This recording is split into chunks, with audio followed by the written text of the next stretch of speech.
Like this. Welcome to the deep dive. Today, we're really drilling down into something I think a lot of people feel, this accelerating reality loop. That sense that big news, huge dramas, even these massive AI leaps, they just burn out super fast. Exactly. Like Yeah, they have this built-in expiry date, and it often feels like, what, maybe 10 or 11 days, then poof, onto the next thing. right. So our mission today is to take the source material you, the listener, provided and trace that feeling, that manic speed back to maybe some scientific or even strategic roots. Yeah, we're asking if this cycle, this rhythm, is less about just, the chaos of modern media and maybe more about a functional requirement. Like a system needs this pace for narrative control. And we're pulling together insights from neuroscience, mathematical models looking at how collective memory fades, and some, frankly, pretty chilling documented cases of psychological operations. The big idea, the hypothesis we're really exploring is this. Could AI, especially the generative kind we're seeing now, be acting as the new face, the new avatar for a control system? Like a system that's always been there, maybe, but just updates its methods. Precisely. And are the techniques used to create these echo chambers, the ones leading to what some are calling AI psychosis, are they actually based on predictable, scientifically validated psyops? We're trying to connect the dots here, from the math of forgetting, essentially, to the deliberate weaponization of, well, reality itself. It's a big swing. We've got sources covering the neuroscience behind things like the Mandela effect, those collective false Like the memories. Berenstain Bears spelling thing. Exactly that. We're connecting that to the math governing how quickly we as a group forget stuff. And then we'll pivot, even looking at a real-world physical anomaly, an object from interstellar space that throws a wrench in our consensus reality. So engineered reality versus maybe universal weirdness. Something like that. It's a deep dive into how reality gets made and maybe unmade. Okay, let's start with that core feeling, because I think everyone listening gets this. A massive story breaks, could be political, could be tech, maybe some huge AI breakthrough or scandal. Yeah, it's everywhere. Dominates For everything. days, right, total saturation. And then, almost like clockwork, maybe a week and a half later, Yeah. it just starts to fade, the next big thing rolls in, and last week's crisis feels like ancient history. It feels deliberate, doesn't it? Calculated. Why that feeling, according to the models we looked at, it's not just a feeling, it's structurally sound. Right. Researchers analyzed collective memory, and this is key.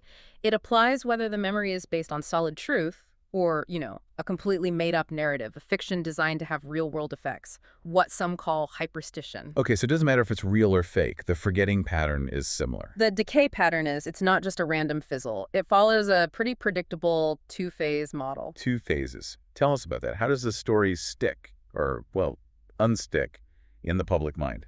So there's an initial phase, usually exponential decay, where attention drops off pretty sharply right after the peak. Then it transitions into a slower phase, more like a power law decay. But the really critical finding, the one that popped up again and again across different kinds of events, big news, viral trends, you name it, is this universal switching point. A switching point. Yeah, a specific moment in time when the collective attention really starts to drop off a cliff. The decay rate suddenly accelerates, and the memory becomes super vulnerable, easy to overwrite, easy to forget. And the timing of that switch, when does it happen? That's the kicker. It's remarkably consistent. The research points to this switching point hitting, almost universally, 10 to 11 days after peak attention. Wow. 10 to 11 days. Think of it like the story's half-life for relevance, or maybe its peak influence window.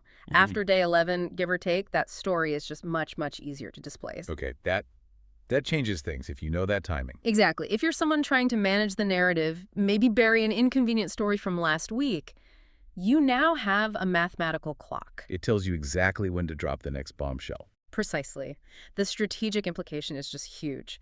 For continuous narrative control, you don't wait for the old story to completely die down. No, the smart move is to launch your new story, something loud, emotional, distracting. Right before that 10 or 11-day switch. Just before the old one decays past that critical point. It maximizes the displacement effect. It ensures the old story, the inconvenient one, doesn't get a chance to really solidify or linger. It's planned obsolescence for news cycles. So that feeling we started with, that scandals or AI panics burn bright and vanish in under 2 weeks, that's not just paranoia. It could be the operational tempo needed to exploit this mathematical quirk in how we all pay attention, or forget. It's the rhythm required to manage consensus reality, Okay. potentially. And to keep that rhythm going every 10 days or so, you need a tool, something that can generate compelling, believable, emotionally charged content reliably and at scale. Which brings us squarely to, Artificial intelligence, the perfect engine for the 10-day loop. okay, so this core idea, is AI the new UFO? That sounds provocative, but it's really asking how these control mechanisms, if they exist, choose their disguise. It is provocative, but the connection in the source material is fascinating. It links this directly to the work of Jacques Vallée, who spent decades on his control system theory about UFOs. Vallee's idea wasn't just about little green men, was it? It was more abstract. Much more. He proposed that the UFO phenomenon might not be just physical craft from other planets, but maybe evidence of a more subtle control system, like a multi-dimensional thermostat, as he put it, sudden development. A thermostat for society. That's a wild concept. Yeah. Just nudging us along, keeping things within certain parameters. Kind of. And the key part of his theory for us today is that this system doesn't use just one method or appearance. It changes its look. Exactly. It manifests using different avatars across history. Sometimes it's localized stuff, fairies, maybe strange creatures. Other times it scales up mysterious airships in the 1890s, flying saucers in the mid-20th century. And these avatars, they always seem to fit the times. Perfectly. They match the cultural expectations, the anxieties, the technological level of the era. The system seems to evolve its appearance to stay ambiguous, to keep prodding us at the edges of our understanding. So fast forward to now. We live digitally. Data is everywhere. We have AI that can generate, well, almost anything. Yeah. The flying saucer feels a bit dated, maybe? You could argue it's obsolete as the primary avatar. Why use a physical object when you can use information itself? A sophisticated AI, especially generative AI, is arguably the perfect modern avatar Why perfect? because it hits all the requirements. It can generate complex, ambiguous, emotionally loaded narratives instantly and at scale. It can mass-produce convincing hyperstitional content fictions that start to shape reality because people believe them and act on them. So if the goal is that 10-day narrative replacement cycle, Only AI really has the speed, the scale, and the persuasive power to pull that off consistently. instead of a weird light in the sky creating uncertainty, it's an AI-generated news story, or a deepfake video, or even just a subtly biased AI chat response that plants a seed of doubt or a false narrative. Exactly. And this connects directly to the core vulnerability the system exploits, whether it's using UFOs or AI. It's about language. Language. How so? AI isn't just telling stories. It can introduce very specific labels, new terms, new ways of framing things. It creates these subtle, artificial cognitive scaffolds, ways of thinking that weren't there before. So it guides how we categorize reality. Precisely. It mirrors what Valley suggested UFOs did as a kind of cosmic psyop biasing perception, creating ambiguity. But AI does it digitally, using language itself as the primary tool or weapon. It's like it forces us into boxes linguistically that maybe don't quite fit the actual experience. That's the linguistic rift. And understanding that rift, that mismatch, is key to seeing how memory itself can be manipulated, which takes us deep into the brain. Right. We're going from the grand strategy down to the neurological nuts and bolts. Okay, this is where, for me, it gets really interesting. We're looking under the hood at the neurology and the language that shapes how we build our reality. And the classic example of how fragile this is the Mandela effect, right? Absolutely. That widespread feeling, that collective certainty that something was different. The Berenstain Bears having an E instead of an A is the famous one. It feels so real to people. It does. But the research suggests it's not supernatural. It's likely a symptom of a measurable glitch in how our brains index and retrieve memories, often kicked off by a clash between raw experience and the language we use to describe it. And this goes back to ideas about language shaping thought. Yeah, fundamentally, it connects to the Sapir-Whorf hypothesis or linguistic relativity. The core idea there is pretty radical. Remind us. It's the idea that language isn't just a tool for labeling things that already exist out there. It actively sculpts our reality. It frames what we notice, how we carve up continuous experiences into neat categories. And ultimately, this creates systematic bias in how we remember things. So if our language forces a distinction where maybe the experience is more unified, that's where the trouble starts. And the sources point to a fascinating neurological example: the relationship between nostalgia and déjà vu. okay, those feel totally different. Nostalgia is that warm, fuzzy longing for the past. Déjà vu is that weird, sometimes unsettling feeling of, I've been here before, in the present. Right. Subjectively, miles apart. But neurologically, the studies are stunning. They found a massive 70% overlap in the brain regions activated during intense nostalgia versus strong déjà vu. 70%, that's huge. What area? Same hippocampal activity involved in memory formation, same reward centers lighting up, same self-reflection circuits. And it gets deeper that they even share identical electrical signatures, specific theta and gamma brainwave patterns.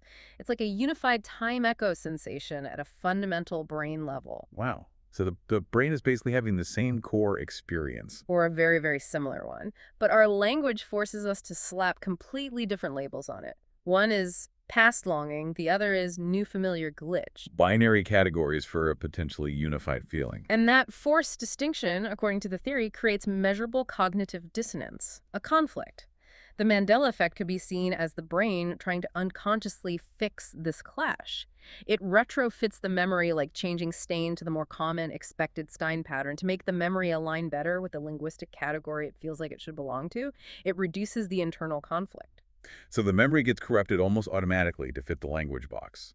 How fast does this interference happen? When does the language actually mess with the memory trace? It's incredibly fast. The neural signals showing this conflict, the brain realizing the label doesn't quite fit the raw data, can 100 milliseconds after you try to categorize. And to apply that separating label seems to instantly destabilize the underlying memory representation.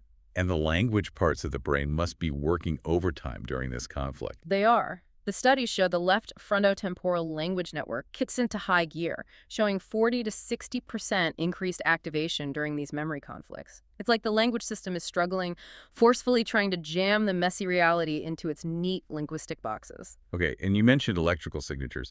Can we actually see the false memory being built? We can see the process unfold using event-related potentials, or ERP's tiny voltage changes on the scalp linked to cognitive events. It's like tracking the brain's internal processing steps. Walk us through that. Like, what's the sequence? Okay, think of it like this. The brain encounters the conflict. The label doesn't fit the feeling. The first warning sign is an ERP component called the frontal N400. You could think of that as the brain's internal error, does not compute signal. It flags semantic incongruity, the mismatch. It signals instability. So the N400 means the memory is vulnerable, shaking. Exactly. It's the immediate reaction to the conflict. And right after that, or overlapping with it, you often see another signature, the late posterior negativity, or LPN. LPN, what does that one do? If the N400 is the error flag, the LPN seems to reflect the brain actively doing something about it. It's associated with the brain constructing the new modified memory, the one that resolves the conflict, the one that fits the imposed linguistic category better. So N400 detects the problem, LPN reflects the brain building the fix, which might actually be the false memory. That's the interpretation. You see the destabilization signal, and then you see the signal associated with building the replacement reality. It traces the corruption process. This sounds frighteningly predictable, which must mean it's exploitable. When is the memory most vulnerable to this kind of linguistic attack? The peak vulnerability window seems to be during memory reconsolidation.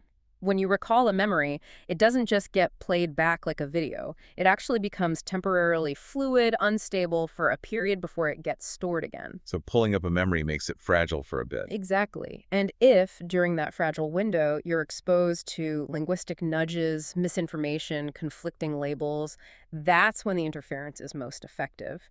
Research identifies critical 24 to 72-hour vulnerability windows after recall or initial encoding. 24 to 72 hours. During that time, introducing contradictory information can increase the intrusion of false details into the original memory by a whopping 35 to 55%. That explains so much about, say, social media arguments after a big event.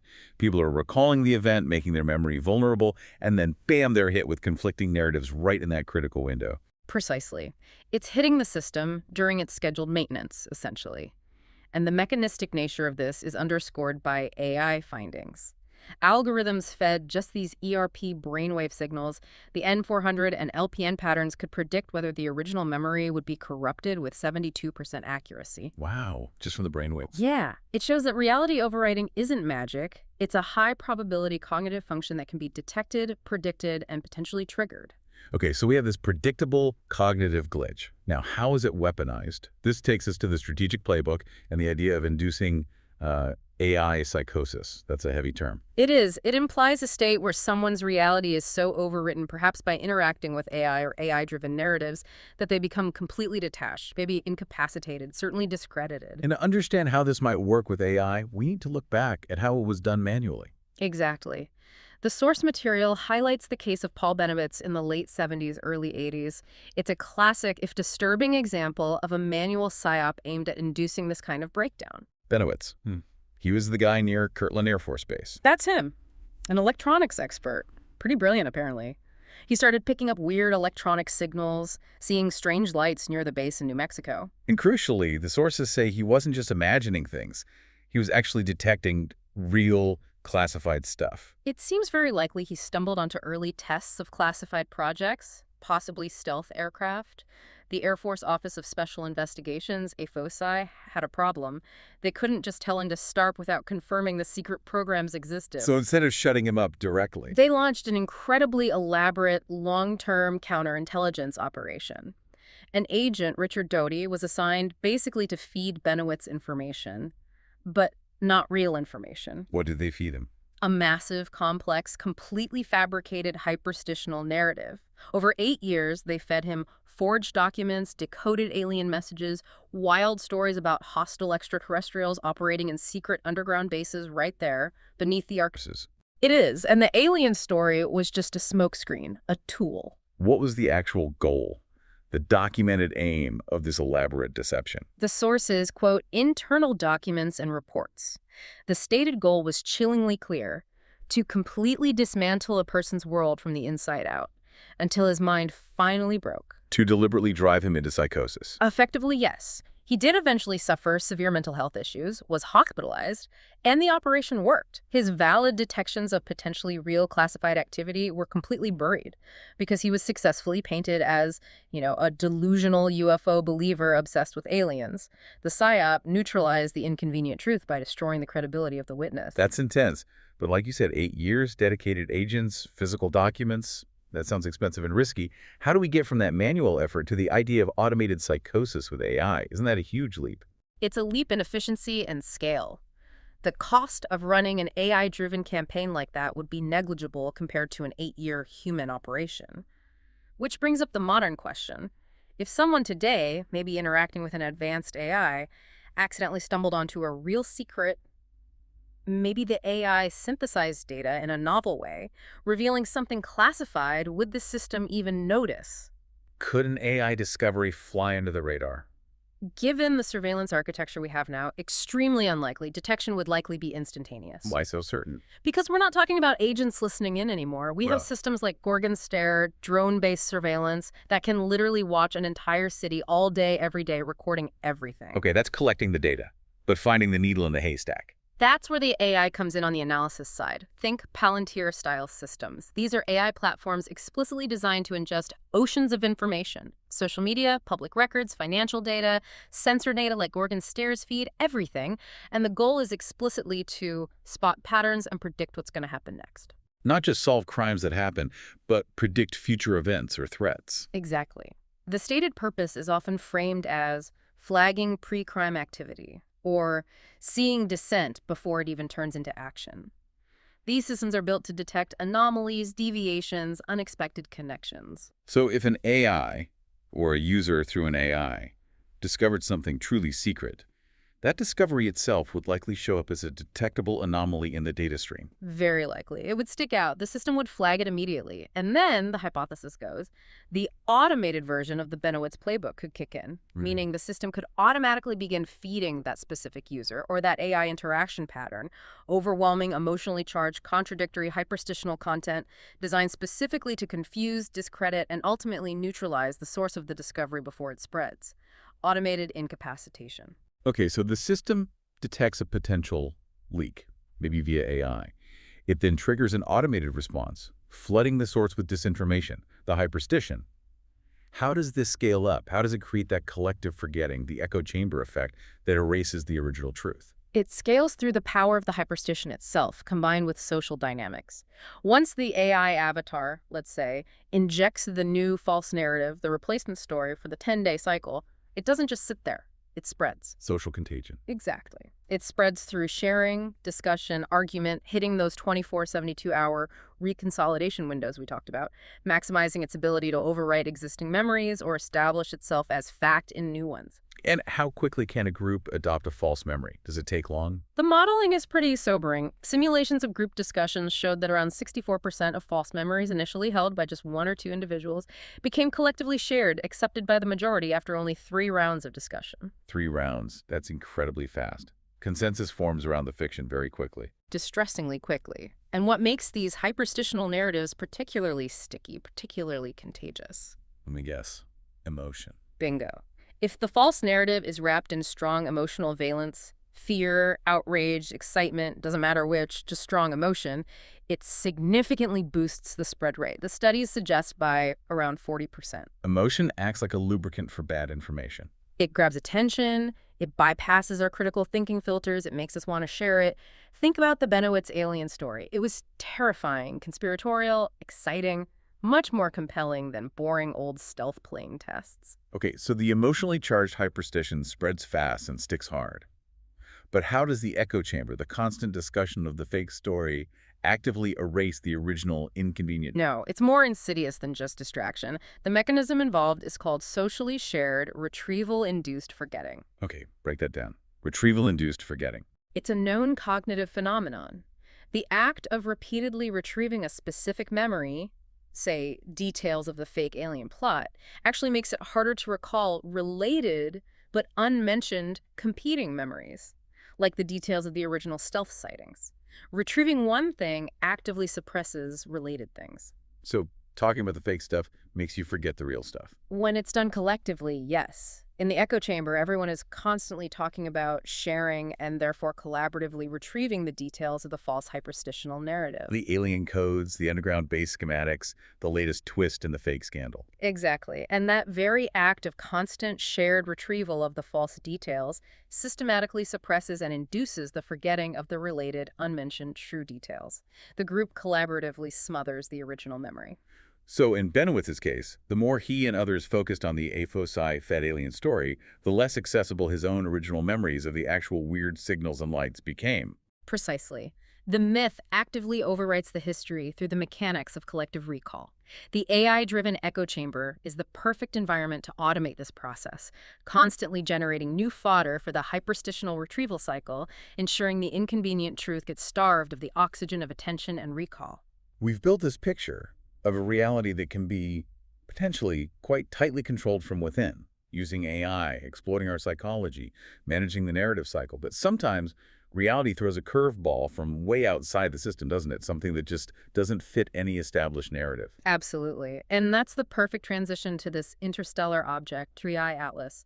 It represents a challenge not from a human psyop, but potentially from the cosmos itself, a genuine anomaly. This is the work primarily highlighted by Professor Avi Loeb at Harvard, Right. tracking objects that come into our solar system from interstellar space. That's right. And 3I Atlas, which visited a few years back, presents data that, as Loeb points out, really strains our standard scientific explanations for what wanders between the stars. What was so weird about it? We had Oumuamua before, and then Borisov, which seemed more like a regular comet from another star.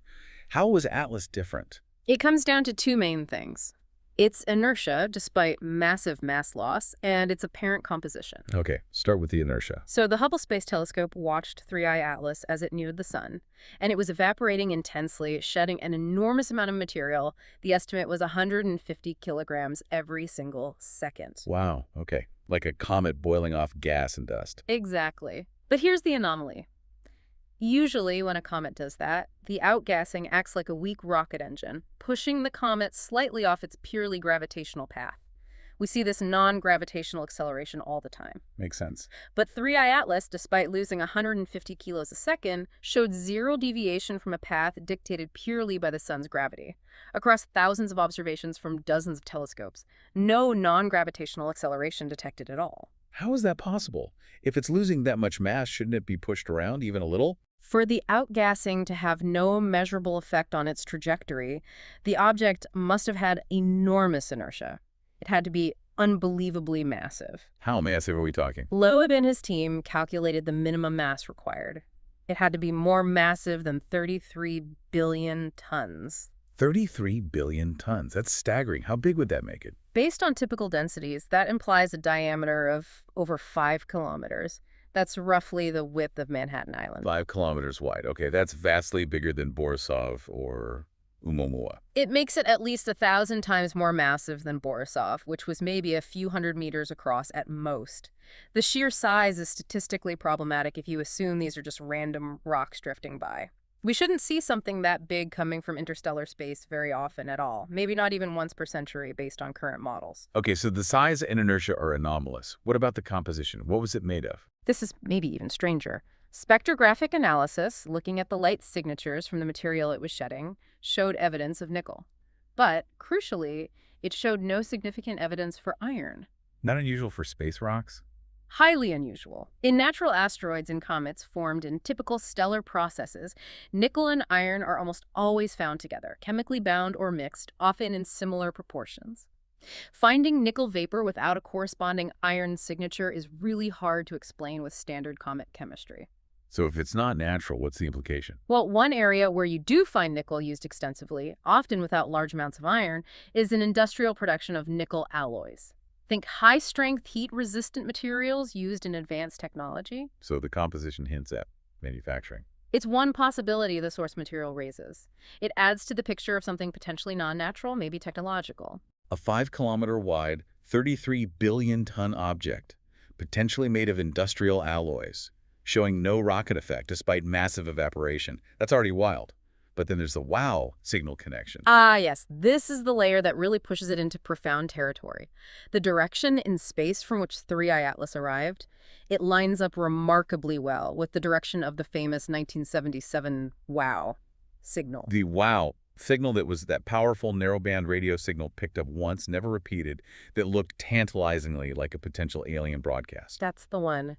And the arrival trajectory of 3I Atlas is coincident with the wow signal's origin point to within about 9 degrees on the sky. 9 degrees. How likely is that alignment just by chance? The statistical calculation puts the probability of such a close random alignment at only about 0.6%. Very unlikely to be pure coincidence. Okay, let's just pause there. A potentially technological megastructure arriving silently from the exact direction of the most famous candidate SETI signal ever detected.